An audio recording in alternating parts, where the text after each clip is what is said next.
has run off with our other mic. Will. Oh, is it? There should be 3. We should have another one. Otherwise, y'all are fighting. Yes. It's okay, don't worry. Oh, excellent. Okay. This is fine. I'm not stressed. This isn't chaotic at all. Hello, I'm Cari. Yeah, I know, right? I'm Cari Watterton. I am the Senior Accessibility Designer at Rebellion. I have some wonderful colleagues with me and some wonderful content creators with us as well. I'll let everybody introduce themselves, but my pronouns are she, her, and I have a black cat called Toothless and might be a witch. And we'll start with Mollie. Hello, I'm Mollie. I'm Little MoTAC online. I am a content creator. I'm an advocate for diversity and inclusion in games, and just happy to be here. Hi, I'm Matt, also known as the Wobbly Gamer. I'm a visually impaired content creator and accessibility consultant. Hello, I'm Adriaan. I'm a game designer and I work for Rebellion. I don't have a cat. My mum has a cat who faces grumbles, which is quite a cuteness, but actually a demon.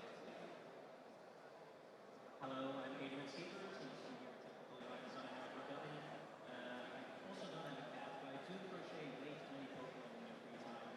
Some of them reach a lot of cat. Thank you very much, everybody. Okay, so we're going to start off. First of all, we're talking about accessibility at Rebellion, including everyone. So we're going to set the scene first. So this is a question to Mollie and Matt. So what does accessibility in games mean to you both? Who wants to go first? So I am a disabled gamer. I have a connective tissue disorder, which in non-scientific terms just means my body does not make tissue the way it should. So it causes a lot of pain. So throughout,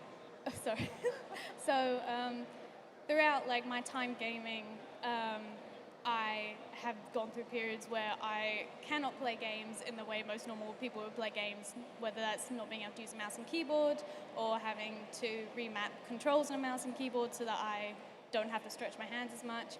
So being able to have companies like Rebellion where accessibility is at the forefront of your guys' games, meaning that anyone with like a variety of disabilities can play it is so important because, you know, it sucks if you want to go play your favorite game and you can't because there's a feature that gets in the way or there's not an option to be able to change something that will make it playable for you.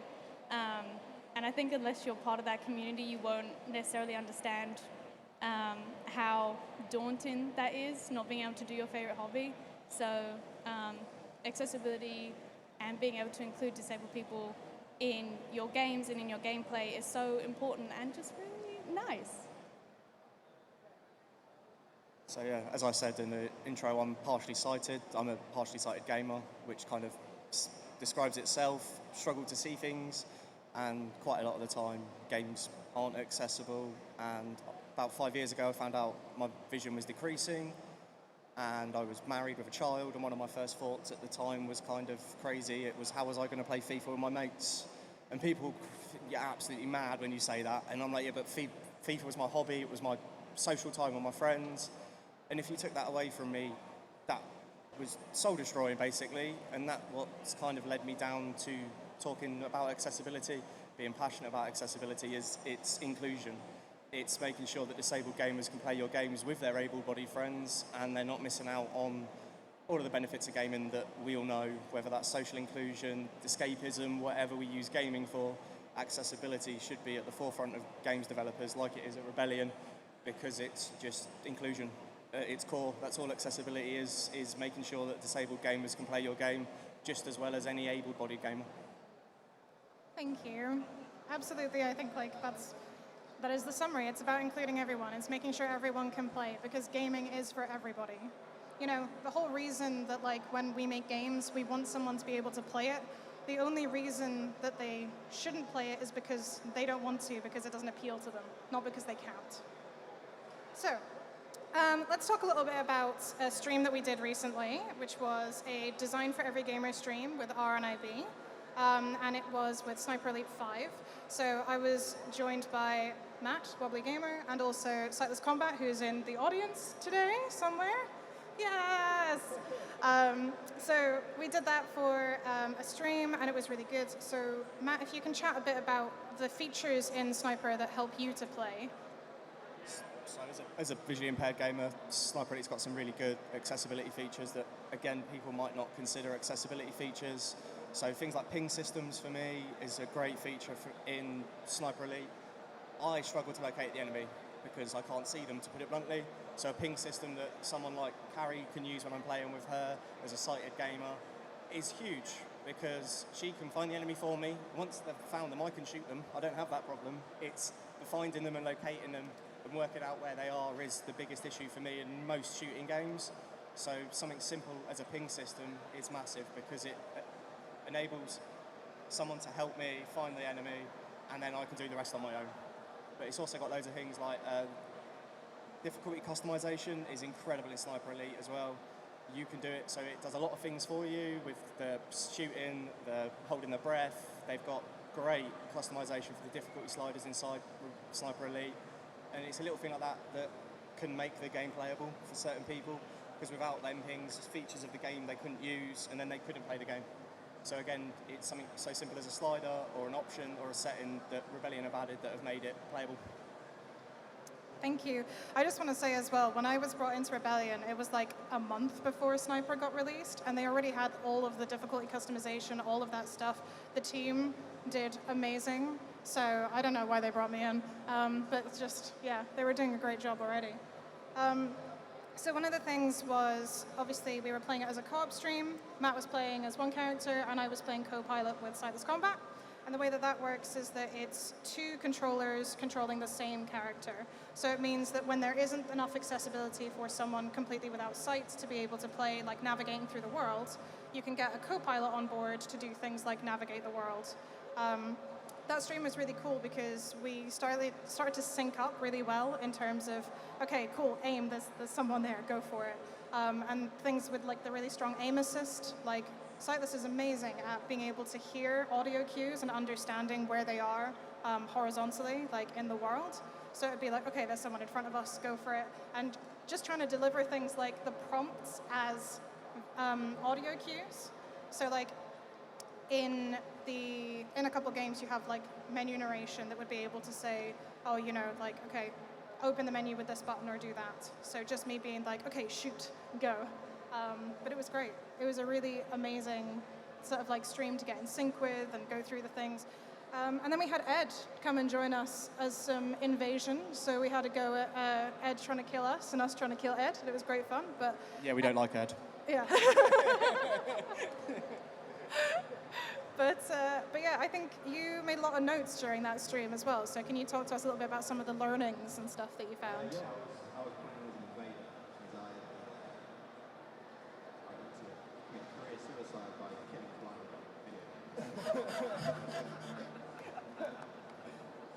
And the first thing I learned was that the Sightless and hearing is like freaky. You can hear everything. There were several times where I was following all three of them, and I would throw a bottle to sort of mess with them a little bit, and the Sightless would be like, oh, what was that? And no. They're all like shooting. But yeah, as Cari said, I was taking notes as I went because it was really interesting watching Wobbly and Sightless play. Wobbly struggling to see some things and Sightless being able to see things but relying along and hearing.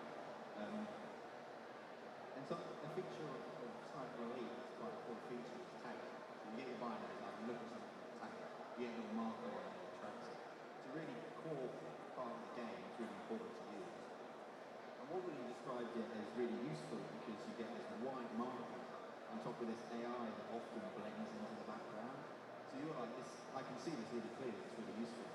But Sightless wasn't really able to make use of tagging at all because there was no audio attached to it. You would get audio when you would tag the thing, but as the marker was moving around and telling you where the AI was, Sightless just had no idea because there was no audio attached to it.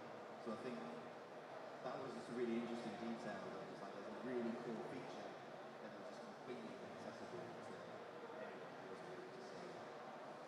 that was fantastic. I think the tagging feature fits into something that's called accessibility by design, which is where it's a feature in a game. It's something that we've put there as a game developer, and it's part of the whole experience, and it introduces accessibility by design. Like, it introduces something that is high contrast for people who are visually impaired. And it's like, that was kind of accidental. I was about to say, I call it accidental accessibility. It's in quite a lot of video games. So, for example, Assassin's Creed Eagle Vision, that was never used initially as an accessibility setting. That was a way to locate things for able-bodied gamers, but I use it a lot to find things that probably you wouldn't need to use it for because they're so blaringly obvious, whereas I would just 100% walk past it and miss it. Mm-hmm. So things like that, as I call accidental accessibility, and like you've said, tagging systems are very much put into games, not as an accessibility setting, but at its core, it most definitely can be described as an accessibility setting, if you ask me. Mm-hmm, absolutely. And like accessibility by design, if you think about how someone's going to play through your game with different capabilities, you can bake that kind of stuff in from the get-go so that it's not accidental, it's intentional. You're thinking about the barriers someone's going to run into before they start to run into them. So like you've described, adding audio cues, the tagging system would branch out to even more players. So let's talk a little bit about lived experience. In the accessibility community, there is a saying that is nothing about us without us. It's something that I live by because I am an accessibility designer, but my experiences are limited to my experiences. In terms of me, I have some messed up thumbs. My tendons are sore. It means that a lot of controllers are really painful for me to use. It means that when I played Killer Instinct with Sightless for the first time, there's all this button mashing, and my thumbs hurt for like 3 days afterwards, and I was like, never again. That was totally not because I got my ass handed to me either. No, nothing to do with that.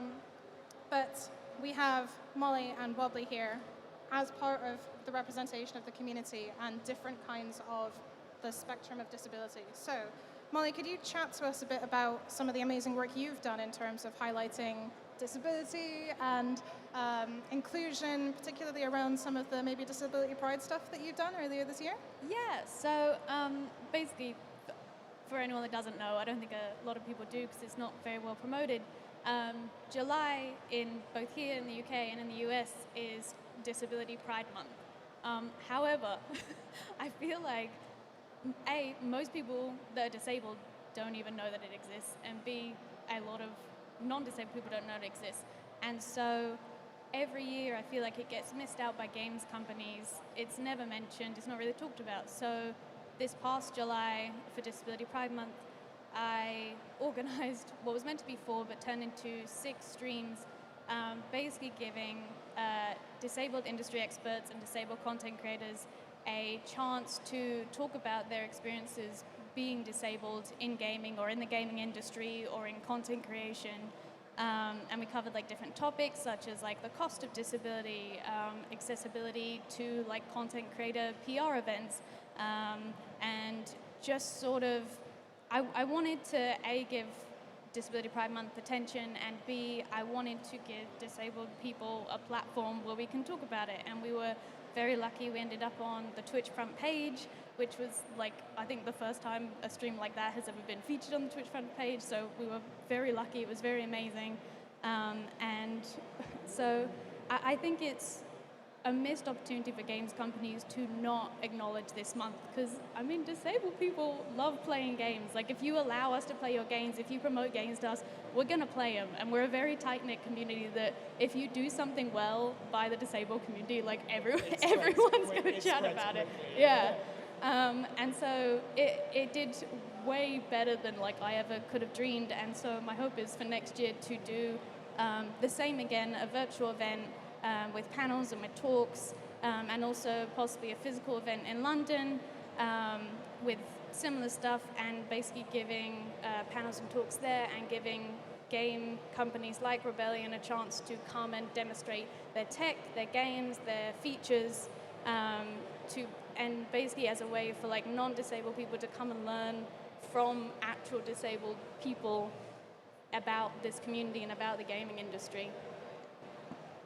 Awesome, that's fantastic. And I think one of the other things which is really cool in the game accessibility community is GAConf, which is Games Accessibility Conference.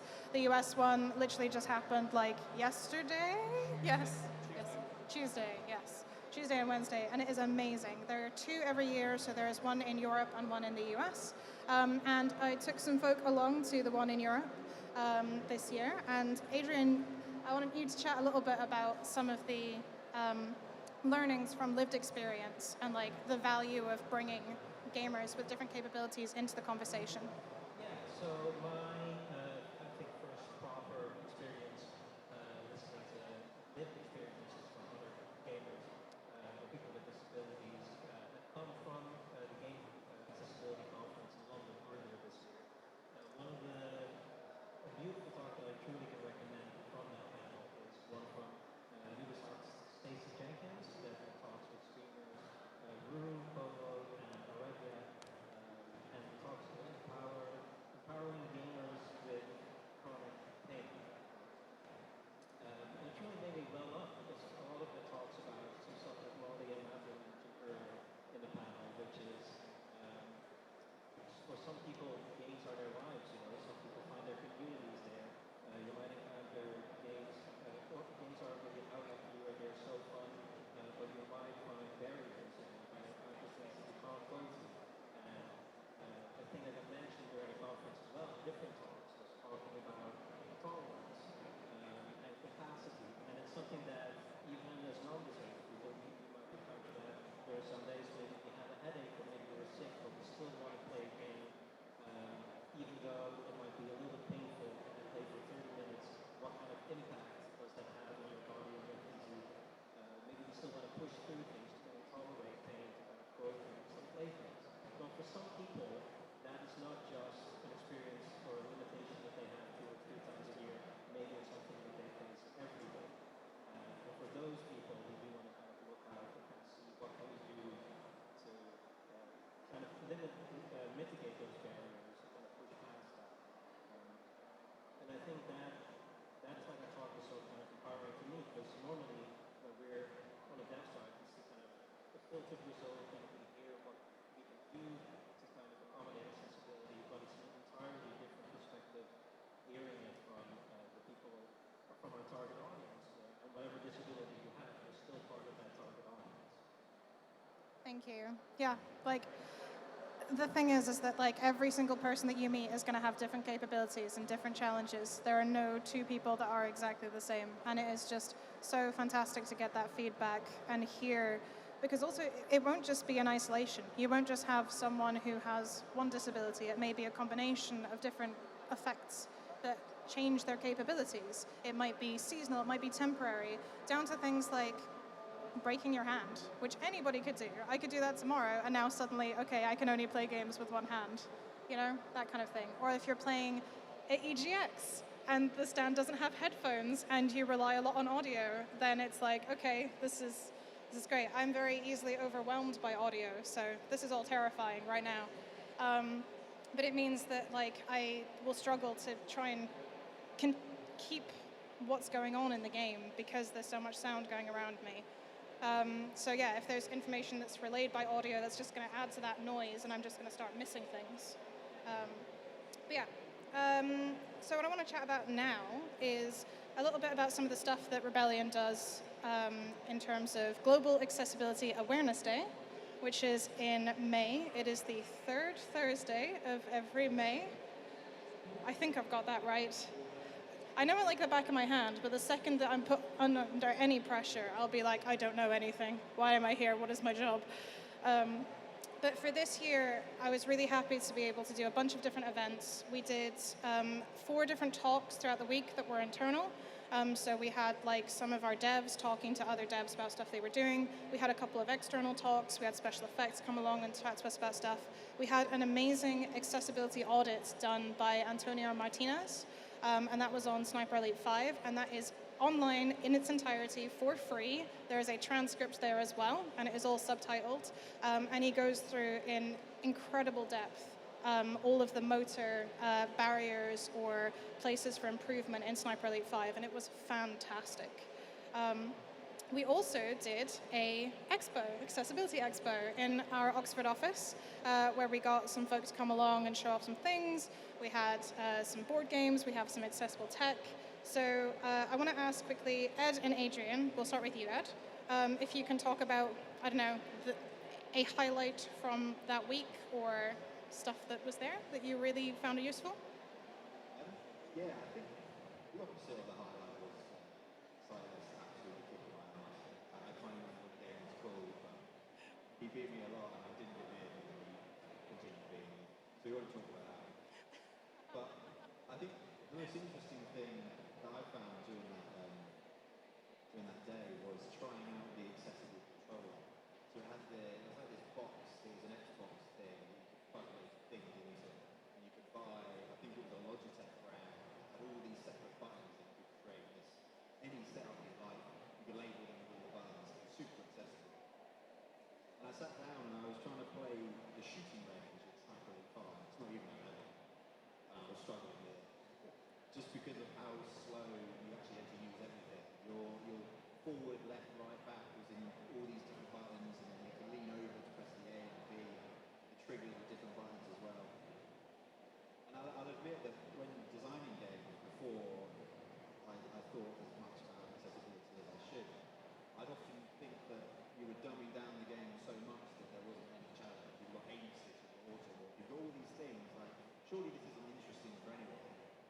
But then playing it with that controller, I was like, wow, this is really challenging and it slows everything down. So even on those lower difficulties, the game is still a challenge and it's still interesting. I think it just really hammered in that you're not losing the challenge of a game for everyone by providing an option to make it easier.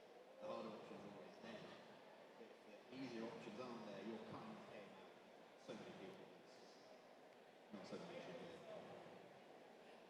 And Adriaan, go for it. Thank you very much, Ed. I loved that. One of the things that I really enjoyed was one of the board games that we brought along was hand-to-hand wombat. So to explain the premise for those that do not know, is you're playing with four people. Three of you, well, random enough, but let's say three of you are good wombats, but one of you is a sneaky evil wombat. You don't know it at the start, but it's meaningful. You need to play it blind.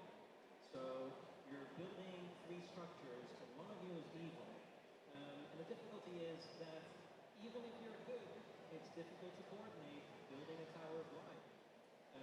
So are people evil bad, or are they incompetent bad? And I've been killed many times because I just sound chaotic all the time.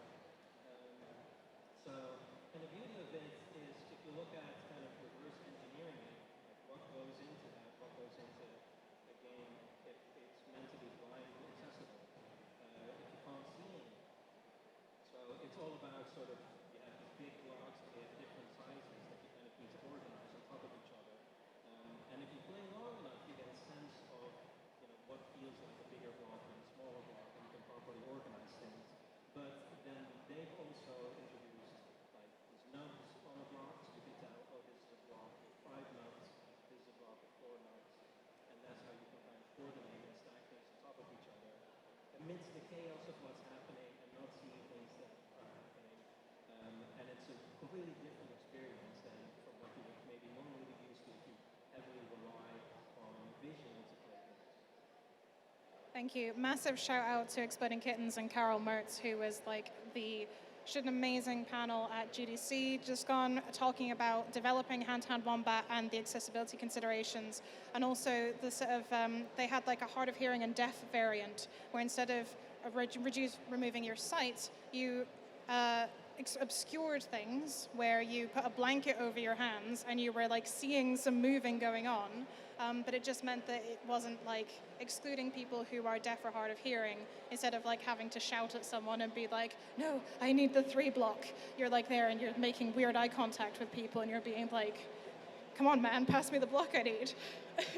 So that was a really great talk. Matt, Matt and Mollie, we'll ask you both, but I want to chat to you about other accessibility events that happen and things that you enjoy. So Matt, do you want to go first? Yep, so I've done 2 other accessibility events. the first one being the RNIB Symposium in Dundee in October last year. That was my first event, face-to-face event, and it was incredible to be in a room with not just other visually impaired gamers, but developers like Cari, like Joe from Splash Damage, Mac from Splash Damage, who actually, to put it bluntly, gave a crap about accessibility. And it was my first time meeting these people. I'd followed them on social media, and it was the first time I met people like that face to face. And it was incredible to be in a room as a disabled gamer, talking to people about their games.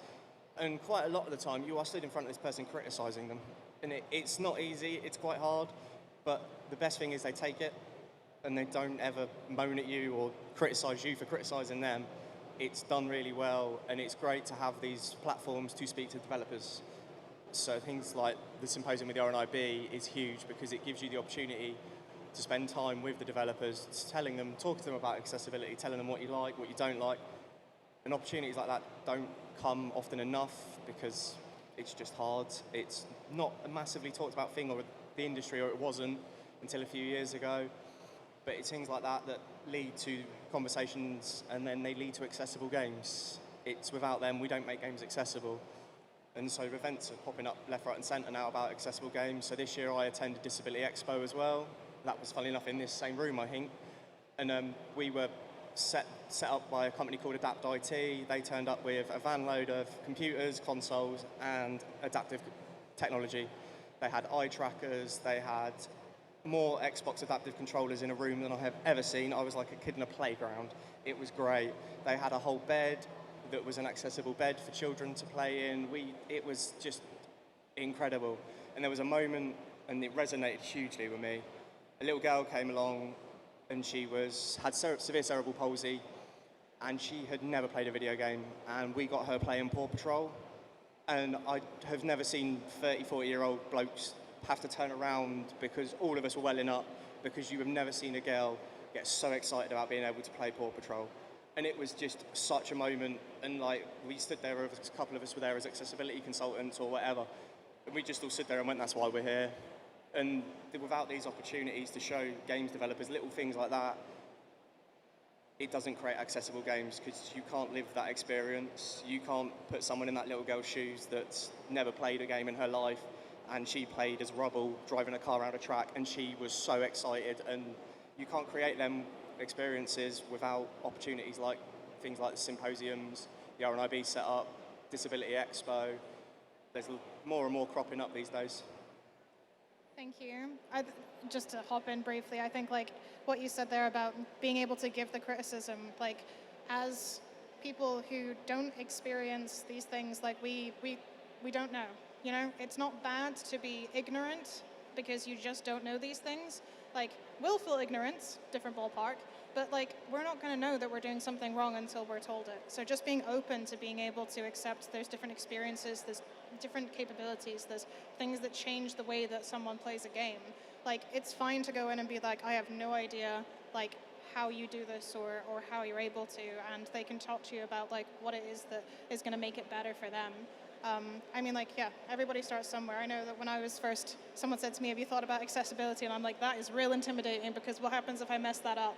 And I did, initially. I designed something and I was like, this is so cool. And then someone came back and was like, yeah, this doesn't work for me. And I was like, you know what, that's fine. How can I make it work, you know? So, sorry, Mollie, go for it. Mine is, I think the only good accessible event I've ever attended was I did, you mentioned earlier GA-Conf. I did that virtually earlier this year, which I love virtual events. I cannot leave the house very much because of my health. So if your event is virtual, I'm going to love it and I'm going to be there. As a content creator, I think I have a lot more experience of bad accessibility at PR events compared to good, because it's one of those things of like, there's no like, a lot of games companies, like there is a Rebellion, there's like go-to accessibility people. At a lot of companies, there isn't. So there's just PR people doing their best to put on an event, but not considering like what kind of people are coming to their event. So if you're inviting disabled creators to your event, maybe think of that in advance would be very nice. Yeah, maybe try and make sure that you've got captions working, which, yes, thank you so much, AV people, for being able to make that work. So yeah, oh, awesome, cool. I had one more question, but we're almost at time for going to audience questions, so I'm gonna skip to the last thing that we have. So for everybody, I would like one soundbite piece of advice for game makers or content creators to help get involved with accessibility. This is a free-for-all, so whoever would like to go first. I'm happy to go first. I think my biggest takeaway, if you know nothing about accessibility or you know nothing about disability or disabled people, is to follow and learn from like disabled creators or disabled advocates, anything like that. I think is so important because they're just people that will just put that information out there and you can get it for free. It just takes your time. So I think just follow disabled creators, listen and learn is like the best thing you can do. So Cari mentioned it earlier on, but it's this saying that quite a lot of us say. I know Sightless says it a lot, I say it a lot, Cari says it a lot, and it's don't talk about us without us. You can't create an accessible game without us. To put it bluntly, you need us. You need us to be testing it, you need us to be talking to you while you're making it, and you need to be approaching people with different disabilities and not just blindfolding your developers and getting them to test it that way. Unfortunately, it does work to some degree, but actually it doesn't really either, because you can't replace lived experience with a blindfold. Because even though, I know he's been mentioned, Sightless and me have both got a visual impairment, what we need to make a game accessible is massively different. It's about getting a spectrum of gamers in with different disabilities and getting them to talk to you about your games. And it's like I've said, it's just don't talk about us without us. Following up on that, my perspective here is, I think as a dev, acknowledge that we have a limited perspective. We don't fully see the entirety of the target audience, and it's so important, I think, for us to actually get out there and actually talk to advocates such as yourselves. And what Jacob also showed is there are many more perspectives. There are many different kinds of breeds of devs, from indie devs to AAA devs. They even have different experiences in tackling accessibility. There are researchers, there are consultants, hardware developers. Each of them involved with accessibility carries a different perspective, and it gives a different meaning and a different way, a different understanding to how we develop accessibility in games. I'm going to steal a piece of advice from Jamie Knight, who gave a talk with Jacob this year. He described game design as the careful creation of intentional barriers. And I think it really resonated with me as a designer, because it feels obvious when you said it. But when you're making a feature, the whole point of it is that you're creating some sort of challenge for the player to overcome. And that's where games become interesting. And when you're looking at that feature, it's really useful to think about the intentional barriers, because when you're making that challenge, you are going to unintentionally make dozens of unintentional barriers that are actually irrelevant to the game design. So if you, when for any designers out there, if you're making a feature, think really specifically about what is the intentional barrier that you need to preserve here. Figure that out. It will be very specific. And then everything else around that is an unintentional barrier, and that can change and that can go. And then suddenly making a feature accessible actually becomes quite obvious. Preserve that intentional barrier, everything else, get rid of it if you can. Thank you. And my soundbite piece of advice is, it is never too early and it is never too small. If you want to start thinking about it, start thinking about it. And everybody starts somewhere. And we're all limited in what we can do. I've had experiences where it's been retroactive, where we're trying to put accessibility in at the very end because, oh no, we've forgotten about it, whoops. And then I've had experiences where we're considering it from the start and we're looking at how we can fix it in the documentation stage when we're thinking about what these designs are. Both ways work. One is more effective than the other, but it's never too early. Okay, we're going to go to some questions. So if you could steal one of the mics here. Excellent. Beautiful. Tell me what to do. So if you have a question, please put your hand up and then speak clearly into the microphone. Hopefully we'll hear you. And if you have someone specific you want to direct it to, also say that. So do we have any questions? Come on, don't be shy. Not in front of this lovely lot. Excellent. Breaking the ice. Okay, I suppose to begin with, the Wobbly Gamer, you mentioned about bringing in a consultant. Cari just mentioned you can bring in accessibility at the very start or at the very end. Where would you recommend a consultant comes in? The moment you've got the game plan, get us in. You can't get us in early enough to put it bluntly. If you get us in 3/4 of the way through the build, we're going to sit there and find something, and you're going to then we'll work together to make an accessibility setting. But we all know how game development works. When you put that setting in, it might break something else. So get us in as soon as possible, especially with terms of player usability testing. The moment you've got a semi-playable build, bring someone into game test and sit there with them, talk to them about the game, and let them play it because they will experience it in a whole different way to you. You can add it later on. It's not advisable, but it's best to do it as early as possible. Cool, thanks. Nice one. Thank you. Oh, brilliant. Testing. Okay, hi. Disability is, of course, a protected characteristic. It is a criminal offence to discriminate against someone based on it in the context of employment. What I'd like to know is, when looking to employ people, when looking to be an equal opportunities employer, how do you consider applicants who may or may not have a severe neurological disorder? I don't know if that's outside of the purview of this talk, but... Okay, I just want to make sure I've understood the question because audio overwhelm. Sorry. So no, it's not your fault, don't worry. It's the whole room.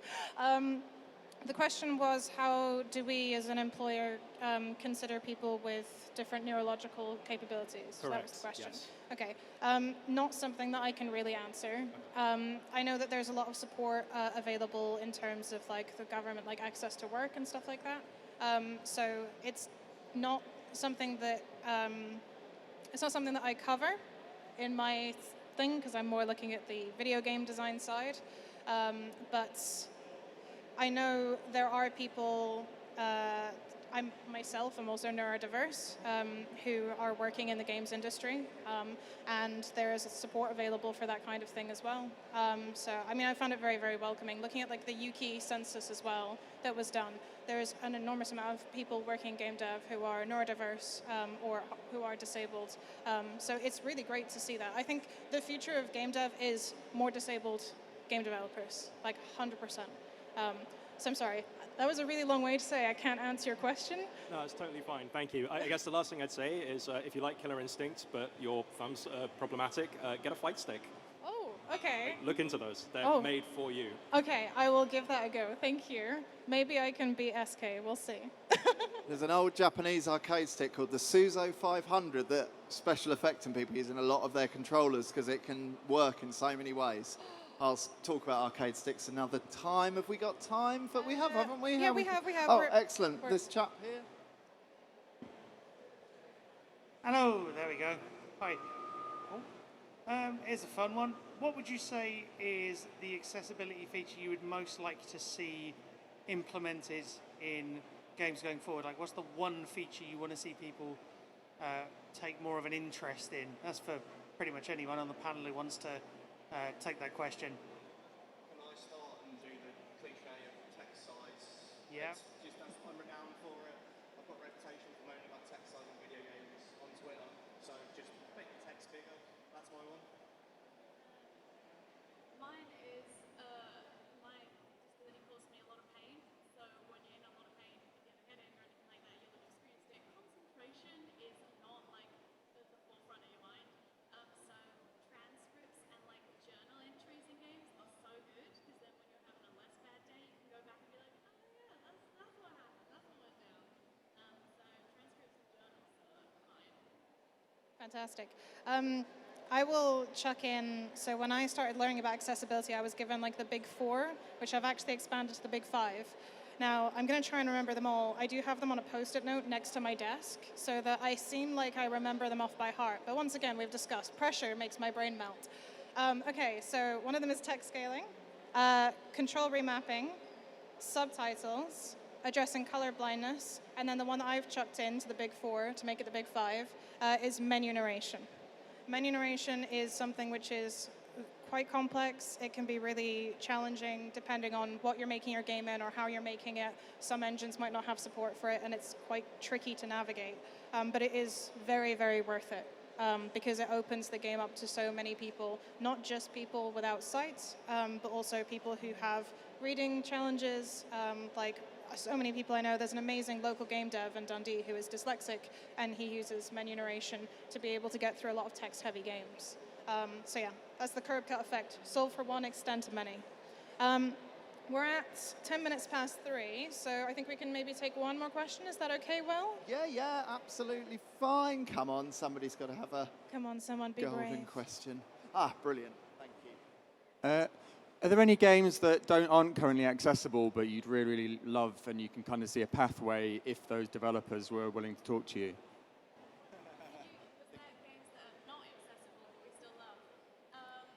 The games that are not No, that you'd like to, that you can kind of see a pathway to them becoming accessible, yeah. I think I'm very lucky in the fact that like most games I can play, whether that be for long periods of time. On the other hand, is another one. Like for instance, Resident Evil Village, which I think came out either last year or the year before.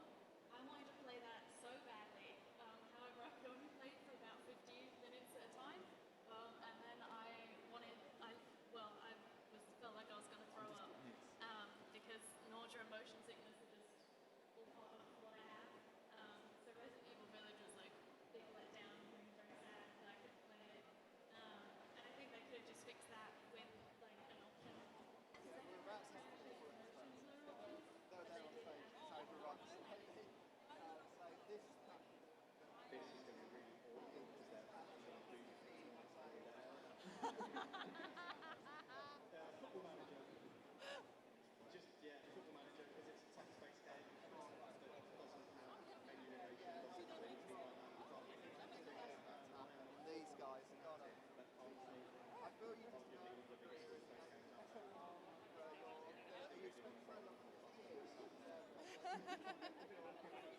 It's okay, but the constructive feedback there is that text scaling is what would solve that for you. I think that's one of the things is that, like, yeah, we try to keep it constructive. Like, there may be barriers that exist, but we want to make sure that we're helping developers to improve and know what it is. Like, we're not just going to come up and be like, I can't play your game, you're stupid. Like, no. I say we. You're not going to go. In my experience, you're not going to come up and be like, we can't play the game, you're stupid. It's like, this is what would help me to be able to play the game. A lot of us know, accessibility consultants know that developers have spent 5 years making that game. It's their artwork, it's their, some blood, sweat and tears have gone into it. So we're not going to come and sit in a room and absolutely pull your game apart and make you cry because it's detrimental to what we need. It's, yeah, so it's like Cari says, we're not going to come in the room and absolutely pull you apart. It's not like that at all. Awesome. I think that's us at time now. Yeah.